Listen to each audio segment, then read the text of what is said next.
The house has never been this quiet. For 50 years, it was a symphony of slamming doors, ringing phones, arguing voices, and her laughter. That light, careful laughter that never quite reached her eyes. I used to crave this silence, dream of it in the chaos of raising a family. Now it's a physical thing. It sits on my chest, this thick, woolen quiet, heavier than any grief. Grief.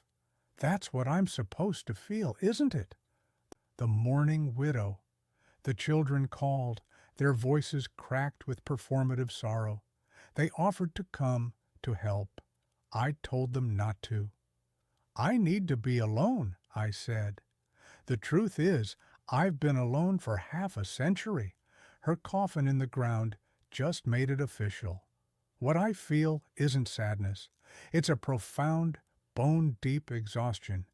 The fatigue of a man who's just finished a marathon only to be told he was running on the wrong track the entire time.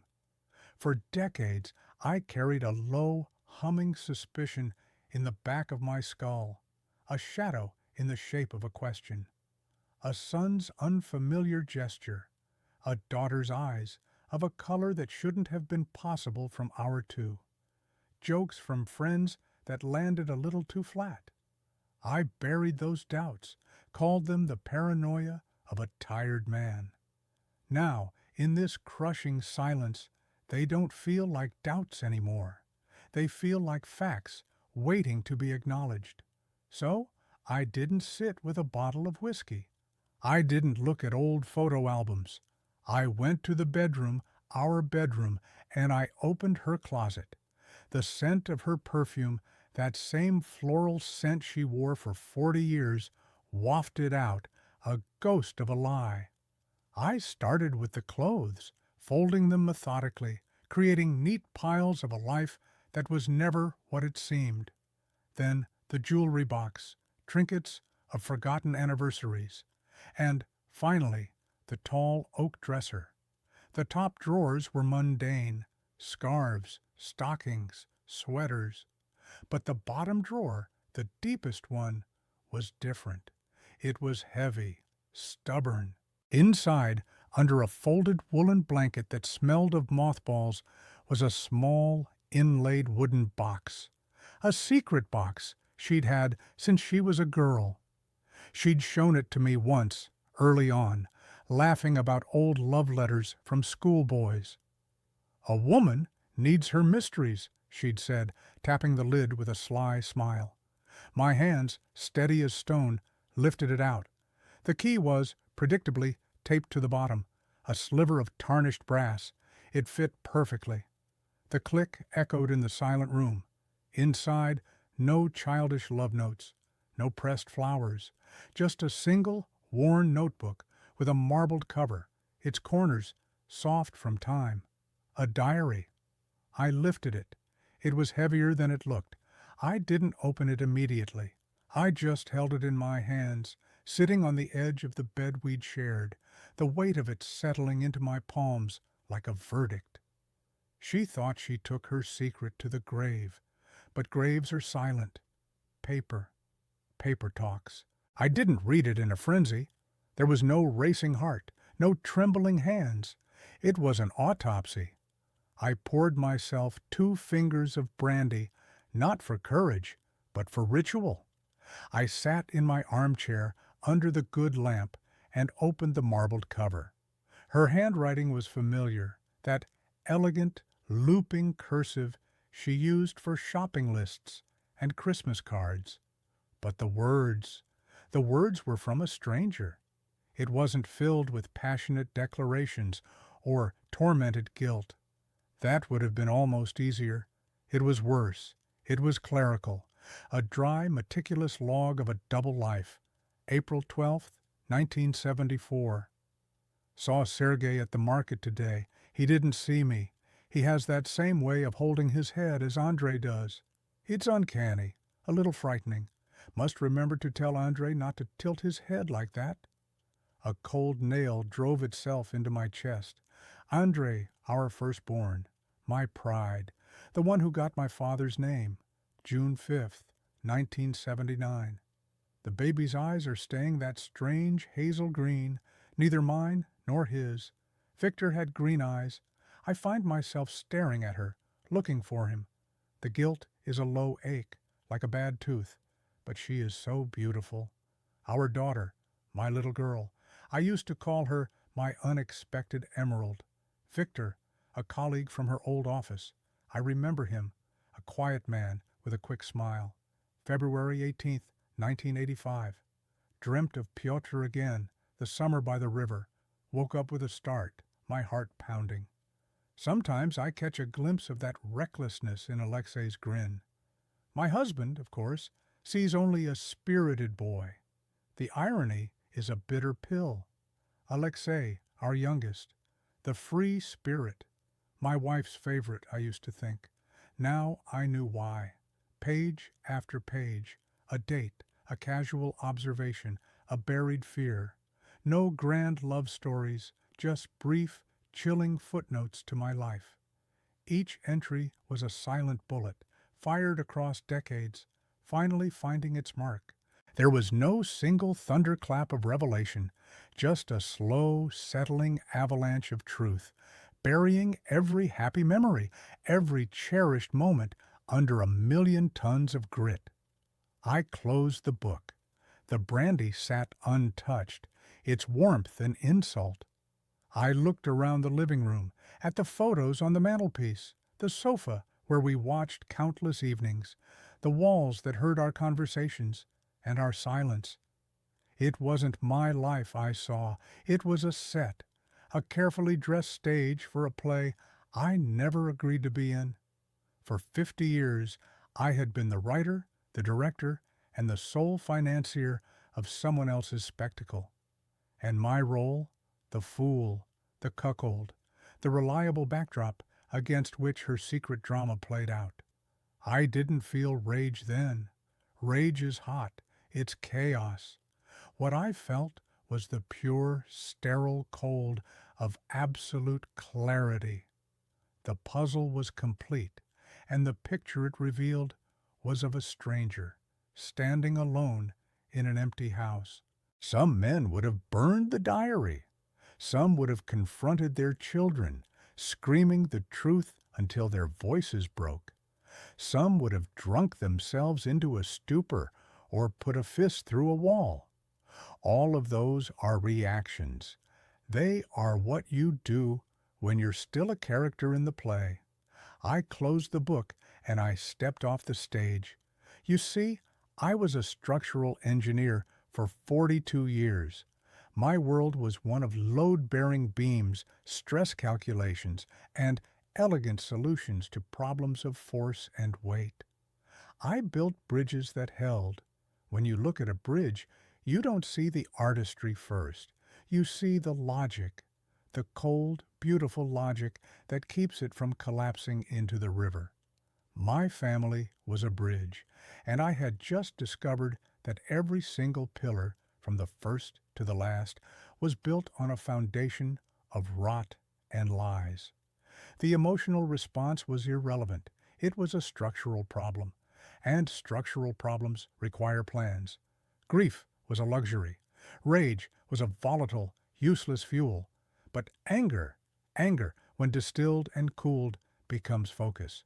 It becomes calculus. The first calculation was simple. Direct accusation was a losing move. I say the words, "You are not my children." And what happens? They unite against me. I become the villain, the bitter old man poisoning their mother's memory. Their shock and denial would turn to hatred, and I would be left alone and painted as a monster. No, the truth had to come from a source they couldn't blame me for. The idea came not in a flash, but as the inevitable result of the equation. If they were not mine, they were someone's. The diary gave me names: Sergei, Victor, Piotr, ghosts. But ghosts can be given a voice. Ghosts can write letters. A plan began to crystallize, hard and clear as ice. I would not tell them. I would have their real fathers tell them.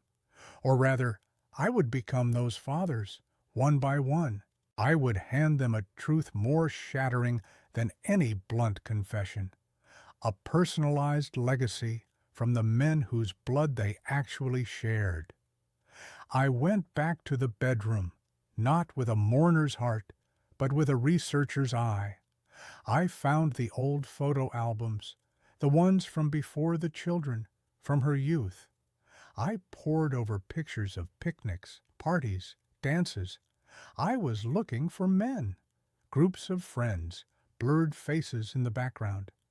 I snipped out careful, grainy shots where a man's features were partially turned or shadowed or simply faded by time. A man laughing with a glass, a figure walking on a beach, anonymous, perfect. Then the ledger of her life, old address books, holiday cards, saved in a drawer. I cross-referenced names with the diary, building profiles. Sergei, the serious one. Victor, the romantic. Pyotr, the wild card. I wasn't just collecting facts. I was building characters. I was writing the final act of her secret play, but this time I was the sole author. They say anger is a bad counselor. They're right. It shouts, it smashes, it leaves a mess. Cold calculation, though. Cold calculation is what builds walls. Strong, impermeable, dividing walls. And with the right leverage, it's also what brings families crashing down. With the raw materials gathered, the real work began. This wasn't administration, it was authorship, the most important creative project of my life. I cleared the dining table, my old drawing board from engineering, long retired. Now it would serve a different kind of design. I needed 3 distinct voices, 3 ghosts spun from ink and implication. I didn't just want to reveal paternity, I wanted to hold up a mirror to each child, a mirror that reflected not me, but the stranger whose blood they carried, a mirror that would crack their carefully built identities. For Andrei, my eldest, the serious one, the businessman in crisp suits, whose world is spreadsheets and bottom lines. His father would be a poet of a different sort, not Sergei the bureaucrat from the diary, but a man Sergei might have wished to be. I bought heavy, parchment-like paper. My penmanship, usually precise, I made more fluid, almost artistic. My dearest Andrei, I wrote, letting the lines slant a little dreamily. You will not know me. I am a shadow that has followed your life from afar, a man who chose clouds over foundations. Your mother was my one moment of rooted beauty in a life of constant flight. I see in the newspaper clippings of your business success a triumph of order, a quality I always lacked. I am proud, and yet I wonder if you ever look at a blank canvas of a spreadsheet and feel a longing for a different kind of blankness, the kind that asks for color, not data. I am leaving this world soon. I wanted you to know that your practicality is not a betrayal of my spirit, but perhaps its necessary correction. Your real father, a man who loved your mother under a wide, indifferent sky. I enclosed a photo I'd found, a man from the late 60s, back to the camera, looking out from a cliff's edge, his face a blur of wind and shadow. The ultimate romantic cliché.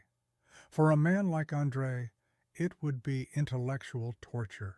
For Elena, my daughter, the perfect matriarch, her home a museum of domestic bliss, her children's schedules a military campaign. Her truth would come from Victor, but not the office clerk. I made him an adventurer. The paper was thinner, a bit travel-worn looking, the writing quicker, dashed off. Elena, if you are reading this, your mother has kept her word and sent it, only when I was gone. I have never been good at staying put. The world has too many corners to see.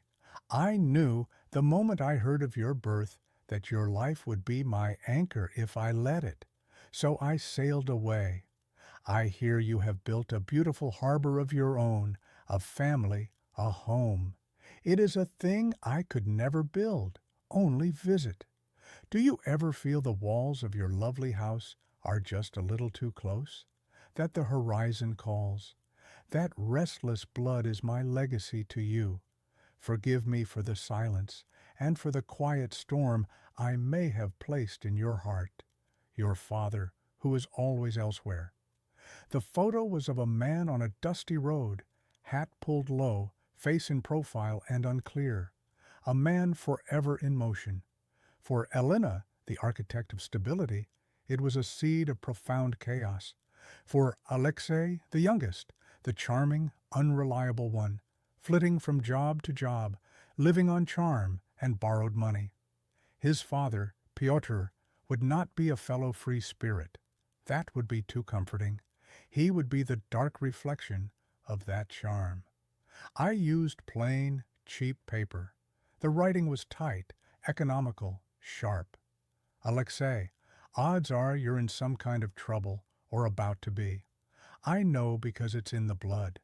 I was a man who knew the value of everything and the worth of nothing, especially people. Your mother was a lucky bet I walked away from. I hear you have my smile. Use it wisely. It opens doors, but it doesn't keep them from slamming shut behind you. This is the only inheritance I have for you.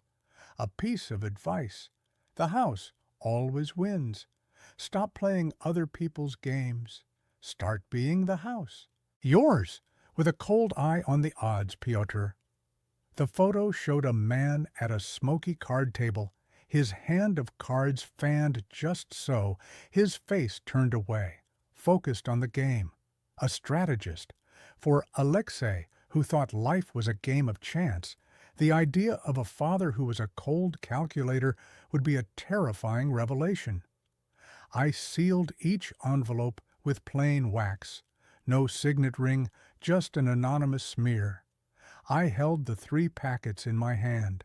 They weighed nothing, and yet they contained the total demolition of my world. I didn't give them their biological fathers. I gave them archetypes, ghosts tailored to haunt each one of them specifically.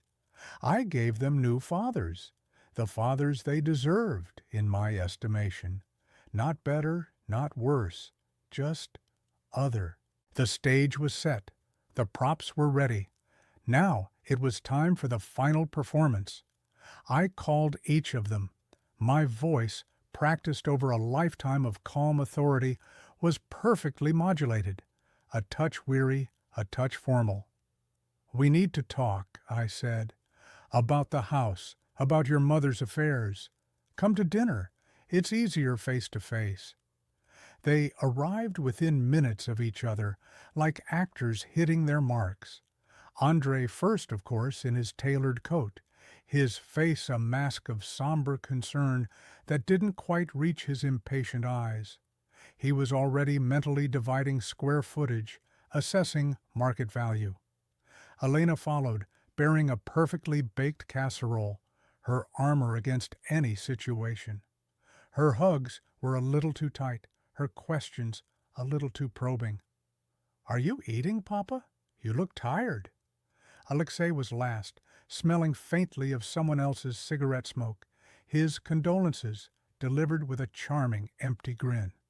"Hey, old man, holding up?" The house filled with a familiar hollow noise, the clatter of dishes, the murmur of small talk that skated over the surface of grief.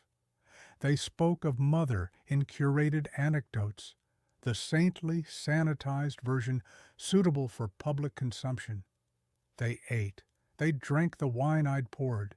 They performed family, and I performed grieving widower, nodding along, my eyes just slightly glazed, the picture of a man overwhelmed by loss and paperwork. I watched them. I saw Andrei's gaze flicker to the bookshelves, mentally cataloging the first editions. Elena noted the slightly frayed rug, already planning a replacement. Alexei checked his phone under the table, no doubt calculating how long he needed to stay before he could ask for a small loan to tide him over. Their care was a show, their concern a currency, and I was done trading in it. As the plates were cleared and the coffee grew cold, I cleared my throat. The sound cut through the performance. 3 pairs of eyes turned to me, expectant. The reading of the will. The division of spoils. I didn't reach for legal documents. Instead, I leaned slowly, with an old man's deliberate movement, and pulled 3 thick, plain manila envelopes from the drawer of the sideboard. I held them for a moment, feeling the weight of my craftsmanship. "Before we discuss any legalities," I said, my voice a dry rustle, "there is one last thing your mother asked me to do, a personal request." I made a show of squinting at the names I'd written on each envelope. Andrei, Elena, Alexei. I placed each one on the table before its recipient. They stared at the envelopes as if they were unexploded ordnance. "What is this?" Andrei asked, his business tone edging in. "A final wish," I said, shrugging with a magnificent, practiced indifference. She was very specific. "These are for you, personally, from some old friends of hers," she said. "Things she wanted you to have directly. Private matters." I let my hands fall to my sides, disclaiming all ownership. "I don't know what's inside. Never asked. Not my business. A wife is entitled to her secrets, even from her husband."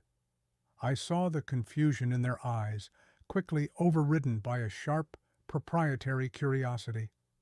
Andrei's fingers twitched toward the envelope. Elena's head tilted, her maternal radar pinging with a strange frequency. Alexei looked intrigued, as if it might be a hidden stash of cash. "I'll give you a moment of privacy," I said, the gracious host. "I'll be in the kitchen. The tea needs warming." I turned and walked away, my slippers whispering on the hardwood floor. I opened the kitchen door, I stepped through, and I closed it behind me with a soft but definitive click. I didn't move. I stood there in the dim light of the kitchen, the hum of the refrigerator my only companion. I didn't need to see. I could feel it through the wood. The rustle of thick paper being torn, the sudden, total cessation of sound, the held breath of 3 people as the ground fell away beneath their feet. From the dining room there was no shout, no cry. Not yet. There was only a silence so profound, so dense, it seemed to swallow the very light from under the door. It was a vacuum, pulling in all the false words, all the performed grief, all the years of lies. I poured cold tea into a cup and didn't drink it. I simply listened to the most deafening, the most perfect symphony I had ever conducted.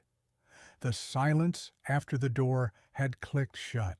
The silence behind the door lasted perhaps 2 full minutes, a breathtaking, fragile void. Then it shattered. It began with a low, choked sound from Elena, a gasp that was more shock than sorrow. Then the screech of a chair being shoved violently back. Andrei's voice, low and dangerous. "What the hell is this?" No answer, just the frantic rustling of paper. I stayed in the kitchen, washing the already clean teapot. The first domino fell with the sound of the front door slamming. Alexei, I guessed. He was always the first to flee discomfort. The engine of his cheap sports car roared to life and peeled away from the curb. A retreat into chaos. The phone calls began within the hour. My landline, an ancient relic they'd always urged me to replace, now jangled like a fire alarm. Andrei first. His voice was steel wrapped in silk, the tone he used for problematic mergers. "Father, we need to talk, immediately, about these letters." Letters? I asked, my voice carefully blank, tinged with elderly confusion. Ah, the ones from your mother's friends? Did you get them? She was so insistent. These aren't from friends, he hissed, the silk tearing. This is libelous, insane. Who are these men? What do you know about this? Me? I gave a soft, weary sigh down the line. Andre, your mother had a life before me, a life during, for all I know. She kept her own counsel. I made it a point never to pry. It seemed undignified. I let the word hang, a subtle poison. If she wanted you to know something private, she found her way. It's not for me to interpret. But the photos, the details, he sputtered, his analytical mind trying and failing to process the emotional malware I'd implanted.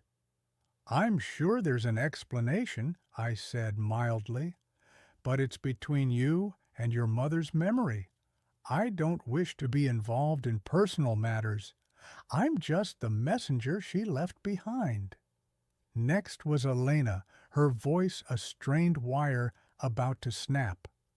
Papa, I'm scared. This letter, it says such strange things, about wandering, about not belonging. Do you know what this means? She was seeking the anchor I had always been, begging me to dismiss the ghost I'd created. Elena, sonse moyo, I said, using the old endearment one last time, its taste like ashes. Your mother was a complex woman. Perhaps she had regrets. Perhaps she dreamed of different paths. For herself, for you. I cannot speak for her silent heart. This is your mystery to unravel, not mine. Alexei didn't call. He texted, a barrage of panicked, misspelled messages. WTF, is this poker dad bullshit? Is this a joke? Did Andre put you up to this? I didn't reply. The unanswered text would fuel his paranoia far better than any words of mine. Then the calls between them began. I could piece it together from the fragments, the hushed, furious arguments I'd sometimes hear through the receiver when I'd mistakenly pick up. The sudden dial tones, they were turning on each other. The family chat, once a graveyard of forwarded memes and bland holiday wishes, exploded into a digital war zone. I watched it on the old tablet Elena had set up for me, a silent spectator. Andre, has everyone lost their minds? We need a coordinated response. This is clearly some sort of scam or manipulation. Mother would never... Elena, a scam with her handwriting? With private details? Andre, my letter mentions the lilac bush at our old dacha. How would a scammer know that? Did you know something? Alexei, both morons. The old man knows. He's sitting on a gold mine, and he's screwing with us. My dad says I'm a born loser. That's not a scam. That's a diagnosis. Andre, don't be grotesque, Alexei. Father is grieving. This is an attack on our family, likely from one of Mother's disgruntled acquaintances. We must present a united front. Elena, united front? My whole life feels like a front. Who am I? Why would she tell me to look at the horizon? What horizon? Alexei, I'm out. Figure it out yourselves. I'm going to find my real dad and ask him for my damn inheritance. The accusations flew. They blamed their mother's insanity, each other's suspicious behavior, the mysterious old friends. They dissected every childhood slight, every perceived parental favoritism through this new, horrifying lens. The foundation wasn't just cracked. They were actively, viciously digging up the rubble and hurling it at each other. I put the tablet down. The house was quiet again, but this was a different quiet. It was the quiet after the explosion, dust settling on scorched earth. They were searching for the guilty party everywhere, in their mother's grave, in shadowy men from photos, in each other's eyes, everywhere but in their own mirrors.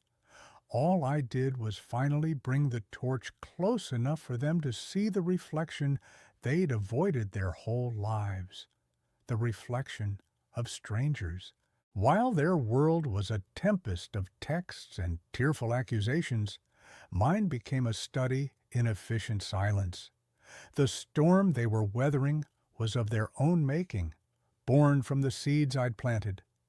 I had no intention of waiting for the floodwaters to reach my door.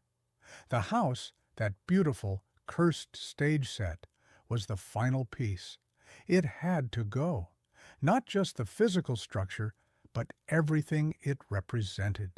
The walls that had absorbed 50 years of whispered lies and forced laughter. I called not a family realtor, but an old colleague from my engineering firm, a man of discretion who asked no questions and valued swift, clean transactions. Sell it, I told him, furnished, all of it, as fast as legally possible.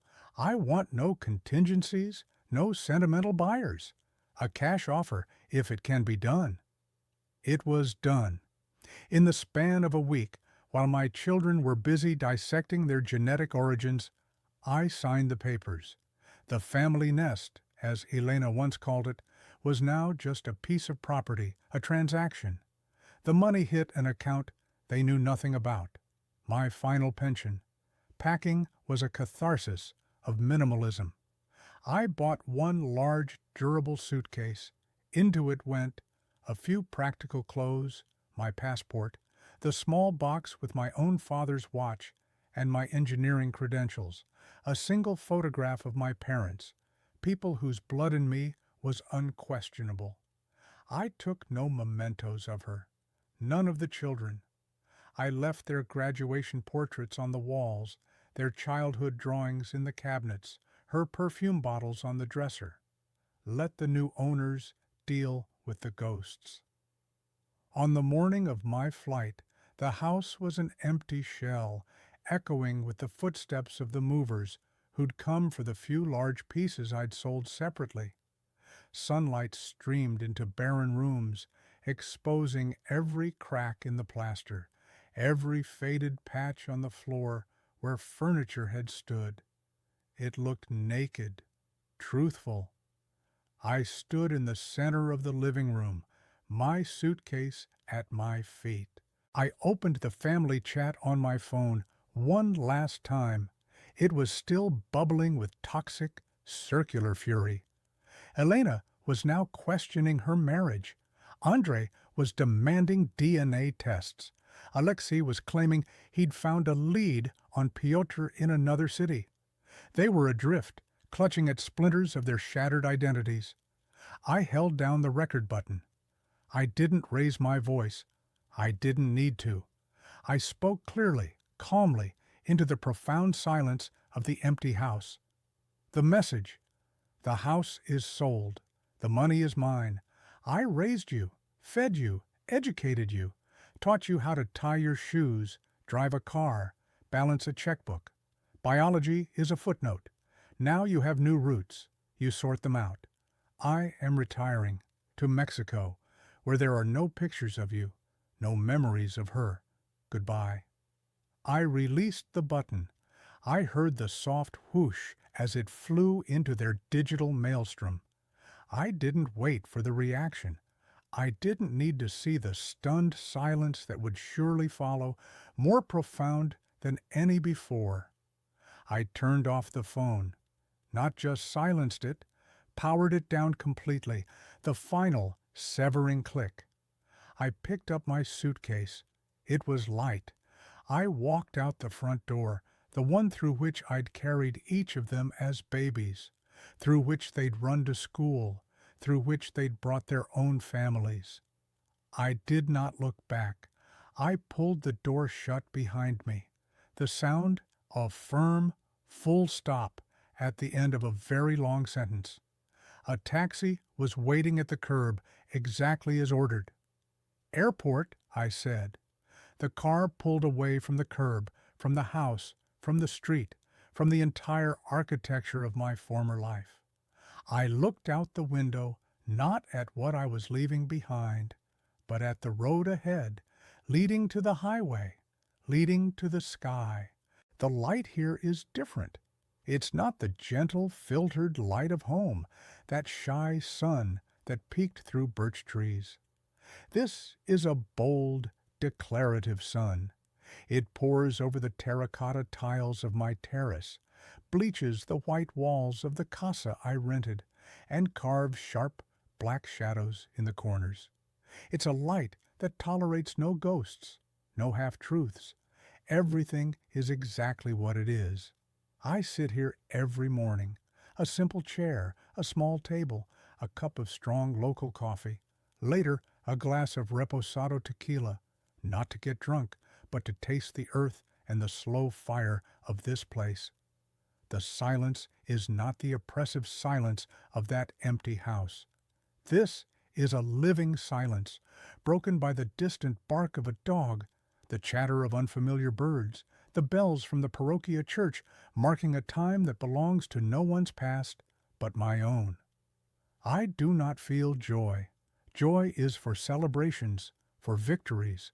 What I feel is peace, a vast, indifferent peace, like the desert that stretches beyond the town, the kind of peace that comes not from forgiveness, but from finality.